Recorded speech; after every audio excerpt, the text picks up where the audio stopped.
Hello and welcome to this lecture. Why should you care about digital technology? It's a great question, and I think you're going to find the answer hopefully interesting.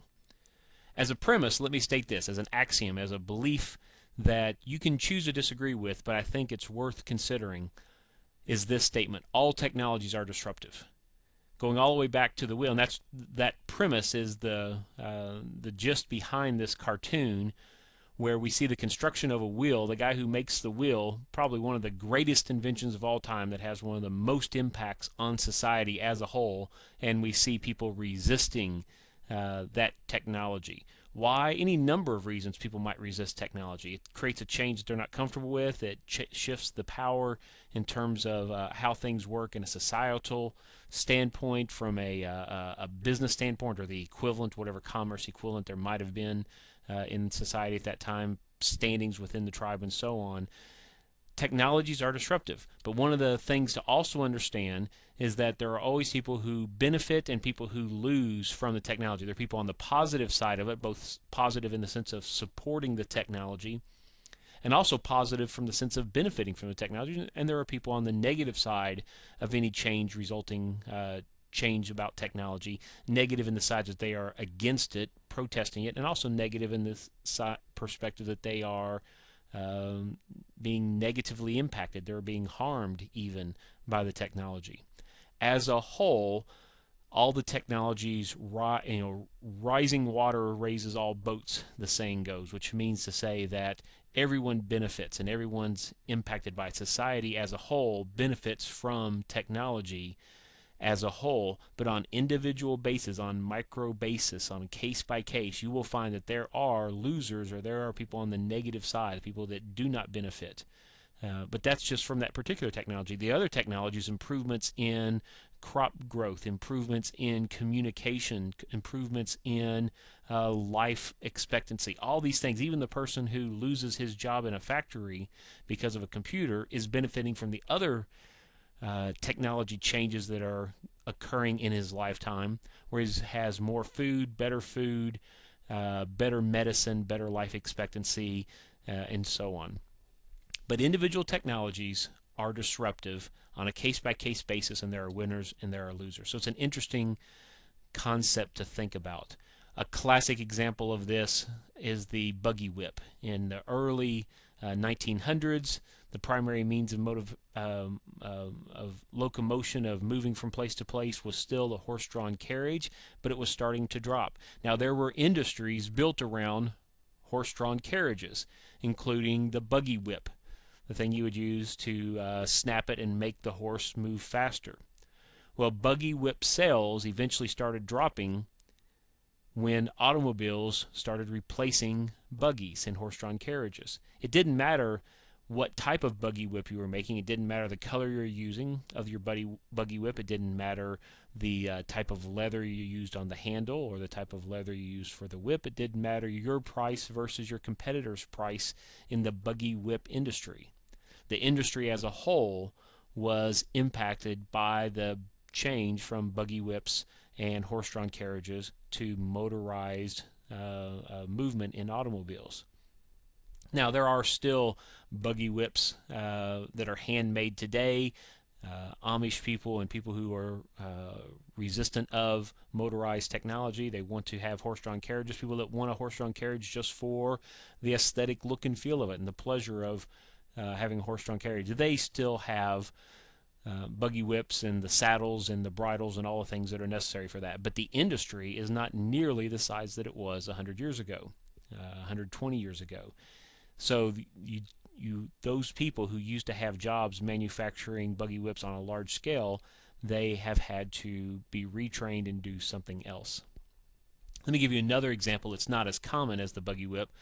Facet was a company that was founded in the 1920s. They made mechanical adding devices.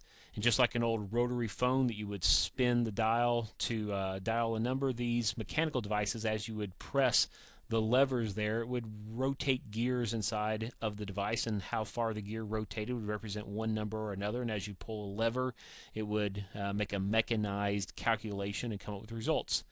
That was very useful. It's better than doing it by pencil and paper. I'd much rather have a mechanical device that helps me with my addition and subtraction, multiplication, and division instead of doing it by hand.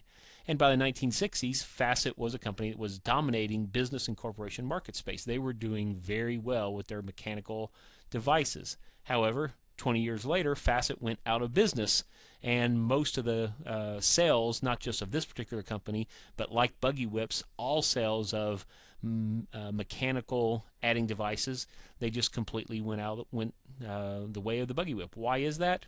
Obviously because of change related to technology. In this case, the mechanical adding devices were replaced by digital adding devices, digital calculators.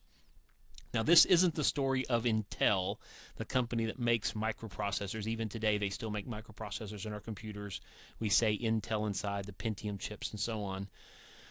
But Intel was the driving force behind the shift from mechanical to digital calculators and a lot of other digital devices, as they were making their microprocessors or small chips that companies were then able to build devices around.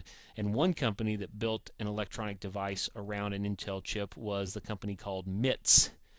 And MITS was founded in 1969 by Ed Roberts. He's the one that started it, an engineer that hands-on was able to build those devices. And that ad that we see to the left of the screen was actually from 1972, just 3 years later. And we actually see that that's the fourth generation of his technology. So he's adapting quickly, which is what you needed to do in this industry.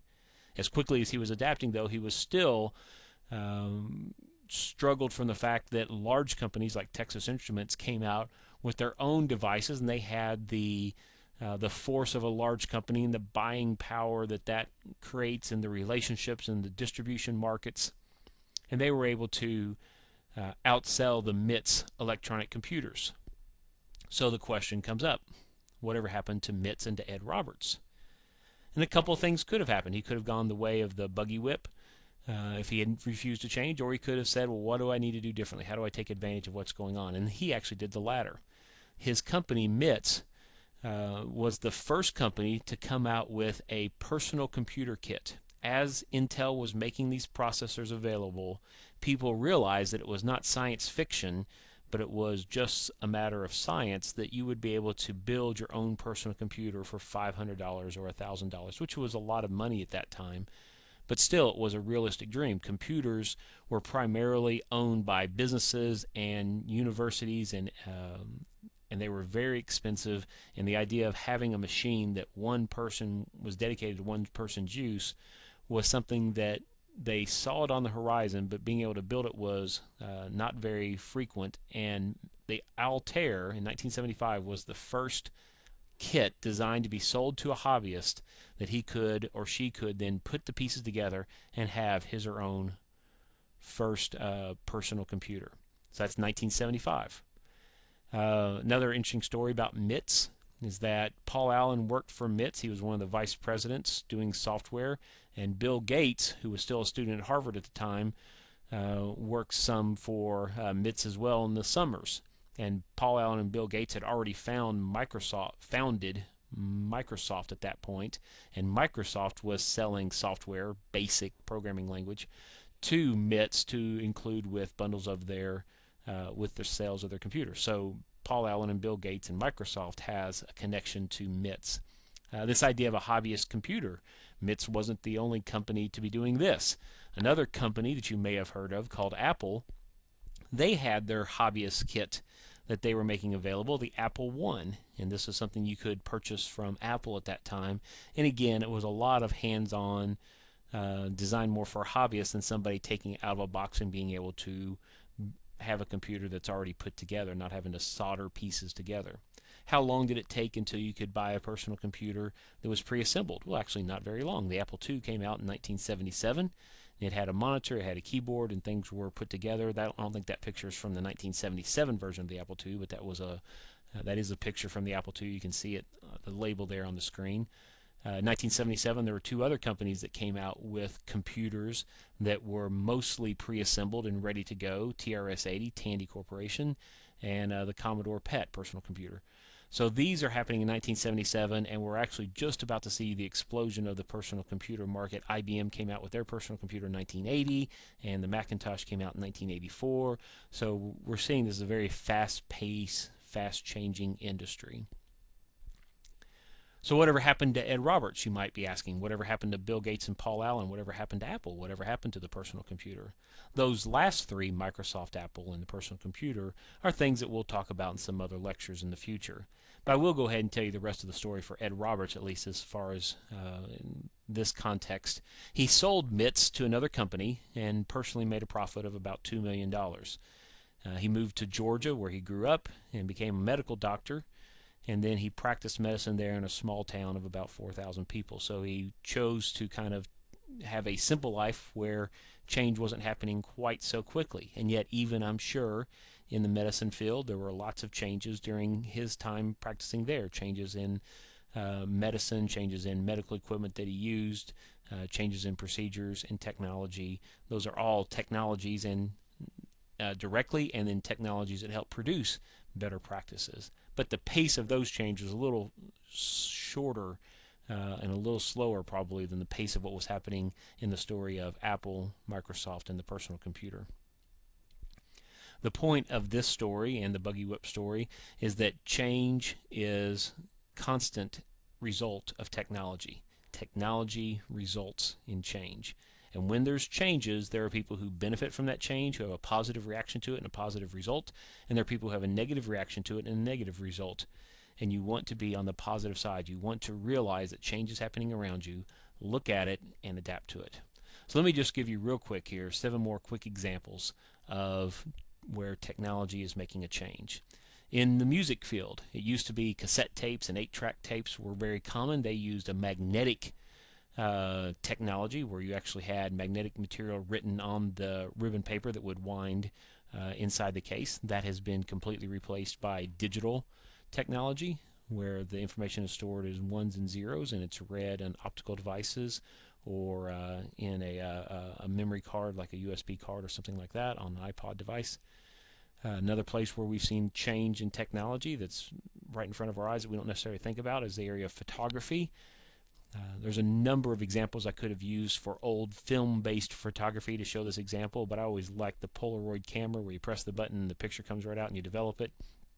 And I have that picture there on the right of somebody standing in front of the Eiffel Tower taking a picture and then holding the developed picture in front of the Eiffel Tower. But that idea of film, physical film, that you have to process and get developed and has been replaced by the idea of digital pictures. They're stored in ones and zeros on the computer, and if you want to print them out, you can print out a picture, but you can take 1,000 pictures and delete them all without using any physical printing material and costs. It's very efficient. You can do editing and all those other things with it. And on the right hand side, I was actually glad to find a picture of the Eiffel Tower taken with a digital camera so we can see through there. Another example here, as we're going through our 7 quick examples, communication. The old idea of an analog phone, a wireless device that had a lever that went up and down and clicked. Mechanical, these are mechanical devices with moving parts. Now we deal with digital devices and non-moving parts where it's ones and zeros that are moving around electronically. And because of technology, we've got satellites in space that are bouncing back and forth digital signals. Cell phones that we hold in our hands as we move around. Communication has changed dramatically because of technology. Exploration, whether we're talking about going back in the past and digging archaeologically, or traveling to new worlds, like Christopher Columbus, we're seeing the technology of exploration from the past, and then in today's world where we have technology, we're exploring literally new worlds with devices like the Mars Land Rover.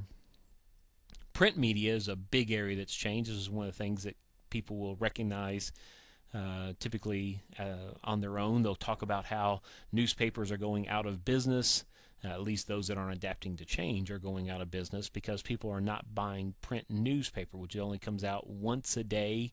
And now we live in a 24-hour constant news cycle because of CNN.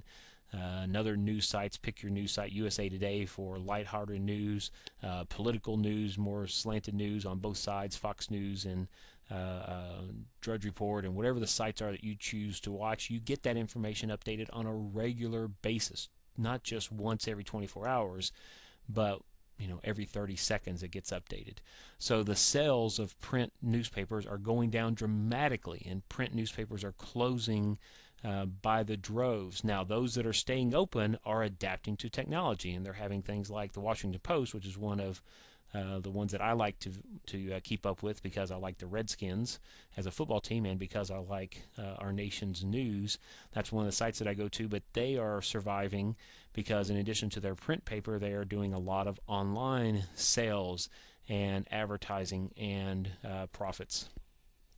And as we're going to see technology, the idea of a newspaper, articles written by professional journalists with all the standards of reporting that newspapers have been founded upon, probably, in most people's opinions, are not going to go away.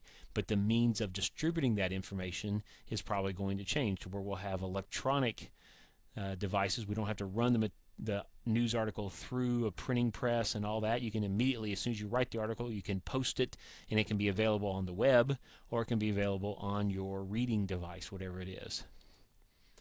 Medicine is another of our 7 quick examples. Medicine has changed. Medicine itself is not so much what we think about as a technology, but the advances in technology have allowed for advances in medicine. We know so much more. The research data is collected, the way data is analyzed, and of course the technology itself, the tools we use in surgeries, the tools we use for rehabilitation, all of those have been advanced as well.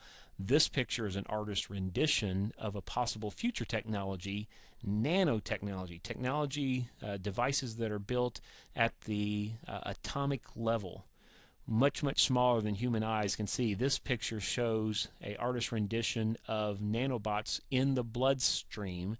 Those little red blood cells are going through the bloodstream, and the nanobot is programmed to search out certain things that aren't supposed to be in the bloodstream and to destroy those. And the nanobots themselves are so small that they don't harm the body, and yet they're able to carry out their function. And in science fiction at this point, because it's not a reality, the science fiction of these kind of nanotechnologies that you might inject billions and trillions of those in a single syringe into your blood system, and they would just move about through your blood system trying to prevent buildup of the kinds of plaques and quagmire buildup that would lead to heart attacks or strokes, that these devices might be able to prevent that and have healthier living. That's science fiction at this point because it's not yet a reality, but it's based on realistic science, and something similar to this, although not exactly what we're talking about here, but I suspect that something similar to this might very well improve all of our lifespans when time we're in our retirement age. And the last one of these 7 examples is technologies even impacting technology itself. I like these screenshots. I like to play video games when I have the time. And I like these screenshots. I remember this 1978. I am old enough to have played video games back at the time. Those 3 trash can looking things are actually an Atari football game, one of the first football games to count for the Atari. Even on the Atari PlayStation a few years later, 1982, you can see where the football game looks much more like a football field, and we now have 5 players on each side instead of 3 on each side. In 1990, we see that the football games were even more advanced, giving a new perspective of the field that looks similar to what we use today. In 1992, the one on the left is a Sega system, the one on the right is from a Super Nintendo PlayStation. And today, when we look at video games, they have amazingly realistic graphics compared to what we saw 15, 20 years ago. These are probably blocky and unrealistic compared to what we'll see 10 years from now in the games that we play. And the number of gaming systems we have to choose from across the bottom of the screen, there are quite a few, with even more coming out in the future. So technology is changing our world. One thing I do want to say before we close, there is a common misconception. We don't even state it. It's an assumption, even more than a misconception, that technology has peaked. We think that with our smartphones, where we can have the web with us all the time and our instant messaging wherever we go, we have this impression that when it comes to technology, we have reached its peak, its pinnacle. that the technology that's part of our lives today, which is so ubiquitous, the idea that we can watch YouTube anywhere we go, the idea that we can update our Facebook status at any time, the idea that we have the ability to watch streaming movies or television shows at any location, the idea that our phones work at just about any place, certainly in the United States, that, well, what more is there, right? We've reached the peak. This is just the way it's going to be the next 10 years, 15 years, 20 years, the rest of my life. Now, we don't actually say that. We don't identify that, but there's kind of an assumption. What more is there? We can't even imagine there being more. The thing I want you to understand is that that notion is wrong. We are only beginning to see the impact that digital technology is having on our lives and on our society.